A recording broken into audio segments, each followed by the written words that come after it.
Welcome back to Ramya talks official. Bigg Boss season 9 చాలా చప్పగా సాగుతుంది అనుకునే సమయంలో తన ఆటతో ఆడియన్స్ మనసు గెలుచుకుంది సంజన.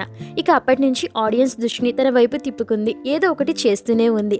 తన చిలిపి పనులతో నవ్వించి కూడా అవసరం ఉన్న చోట బలంగా మాట్లాడింది. అయితే ఈ సీజన్లో హైయెస్ట్ రెమ్యునరేషన్ అంటే సంజనదే అని తెలుస్తుంది. ఈమెకి వారానికి 2.8 లక్షల చొప్పున బిగ్ బాస్ టీం ముట్టజెప్పిందట. అలా 15 వారాలకు గాను ఆమెకి ఏకంగా 42 లక్షలకు పైగా రెమ్యునరేషన్ అందుకుందట. ఇక ఇమ్ము లేకపోతే ఈ సీజన్ 9 లేదు అన్నట్టుగానే తన కామెడీతో ప్రేక్షకుల్ని ఎంటర్టైన్ చేశాడు. అలాగే తన ఆట తీరుతో ప్రేక్షకుల్ని ఆశ్చర్యపరిచాడు. విన్నర్ కాకపోయినా టాప్ 3లో ఉంటాడని అందరూ అనుకున్నారు.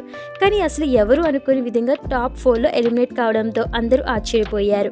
ఇక ఇమ్ము రెమ్యునరేషన్ విషయానికి వస్తే బిగ్ బాస్ హౌస్లో 15 వారాలు ఉన్నారు. ఈ 2.6 లక్షల చొప్పున మొత్తం 40 లక్షలు రెమ్యునరేషన్ అందుకున్నట్లు తెలుస్తుంది. వీడియో నచ్చినట్లయితే లైక్ చేయండి, సబ్స్క్రైబ్ చేయండి. Thanks for watching.